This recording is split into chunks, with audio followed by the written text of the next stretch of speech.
All right, what's up everyone? It's been a while since we've done an S3 video. Yes, that is a light Metal Gear Solid reference.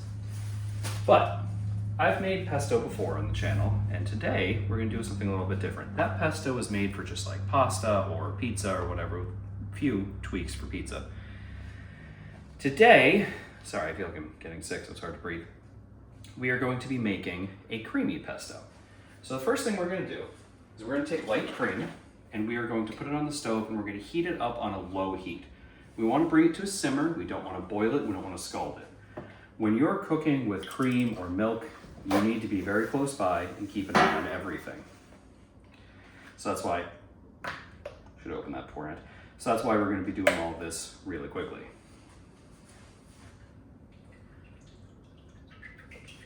So we're going to get that pint of cream into our pot, or saucepan I should say. And again, we're going to put this on low. Now this specific burner I'm using is a little bit less powerful than the other one, which is why I'm doing that, because again, cream. So while that's heating up, we're going to take 2 cups of fresh basil. I had to wash it because I was pulling it off of a plant, so it was very dirty. I'm going to throw that in there. I'm going to do 1/4 cup of olive oil, which I've already spilled some, so I'm going to have to add some from the container. More. And then we're going to add roughly 2 ounces of pine nuts and 1/2 cup of grated Parmesan cheese. I'm using a blend of Parmesan Reggiano, Romano, Asiago, and I find it works out to make a nice depth of flavor. This is roughly 2 ounces, because this was a 6-ounce container. So we're gonna put a little bit in there. Some of the people in my family don't like pine nuts that much, so I go a little light on them. And if you want more cheese, put more cheese. So there's 1/4. And we're gonna make it 1/2. And like I said, because we're working with cream, I'm gonna turn around and check that really quickly.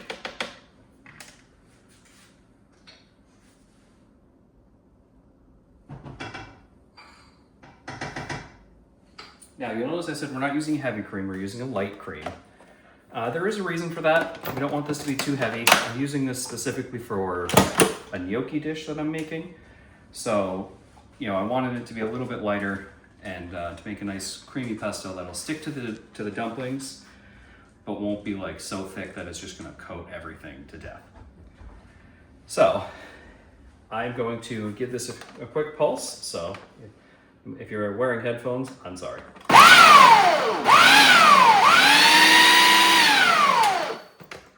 Now you'll notice this is significantly less olive oil than we used in the other pesto, if you've watched that. And that is by design.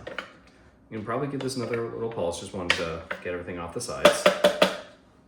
Because we are going to be adding the cream to this, and then we're gonna go and put it all in a pan to cook with our gnocchi.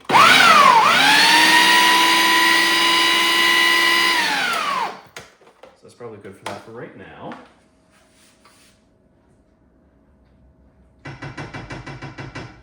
All right, I'm gonna do a quick pause on the recording while we wait for the cream to simmer up, and we'll be back when that's ready. Real quick, I did forget something in the recipe. So you're going to want to add the equivalent of about 4 cloves of minced garlic, which is usually around a tablespoon per clove. Ugh. And I'm using this pre-minced garlic simply for the extra liquid and because it has a little bit of a stronger flavor.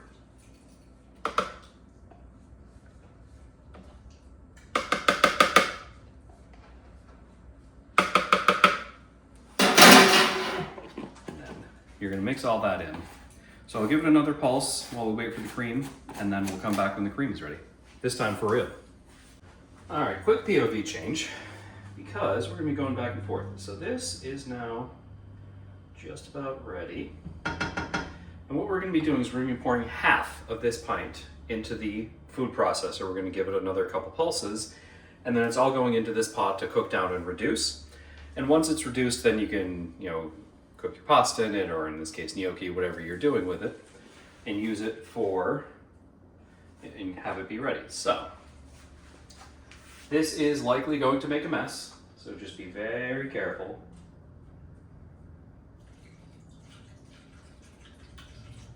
There we go.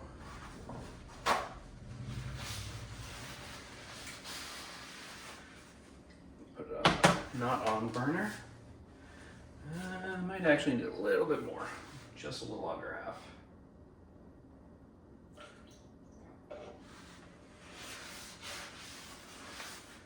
Now, unless you have one of those fun pots that has a pouring spout on it, you're going to lose some. So, now, like I said, we're going to give this a few pulses.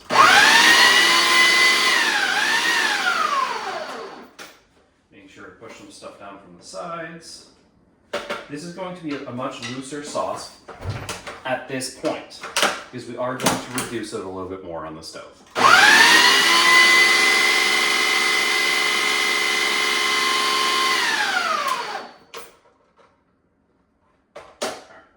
So now, we're going to take this, we're going to put this back on the heat. We're going to pour everything right in there, very carefully. When you do this, it's going to look very light. It's going to be very white. It's not going to be very like green and pesto-y yet, because we still have to reduce it. I know I've said that a few times, but you know, this is one of those trust the process moments. And at this point, if you wanted, you could add a little bit of oregano or Calabrian chili if you wanted some spice and a slightly different flavor profile. The oregano being like a dried spice. Come on.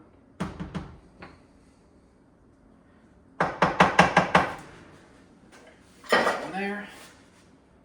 I'm just going to get the rest of this out of here because we want all those little bits of basil.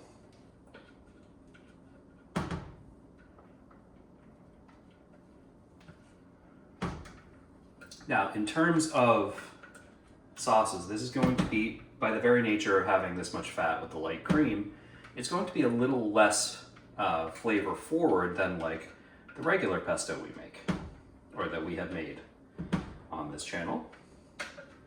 So we're just going to try to get as much of that basil in as we can without flinging it all around the stove like I just did. I'm going to give that a good stir. And we're just going to leave it on the heat so it can reduce. You want to reduce it like 50%. And while you're doing that, you're going to notice it's probably going to start turning a little bit more green. And this is one of those times where your food turning green is a good thing. Because since we're going to have so much less liquid, and since it's basically steeping those basil leaves like a tea, it's going to start changing color a little bit. Just trying to get everything out of there. Because if there's one thing that's terrible, it's dairy that sits too long. So, now we're just going to let that reduce on low. Like I said, we're reducing it by about 50%. And then we can start making whatever we're going to make to serve it on. All right. So we'll come back once that's reduced, just so we can take a look at the final product. All right, and here we have, it's just about ready, our nice, thick pesto cream sauce. Now, this is probably a little chunkier than a lot of people would like, and that is due in large part to the fact that my food processor is kind of terrible, and I would like to get a new one at some point. But, so yeah, that's just like pine nut chunks from, you know, making the pesto. But here we have a nice creamy basil pesto. Works great with, like I said, noodles, gnocchi, dumplings. So I hope you guys enjoy, and let me know if you make this one.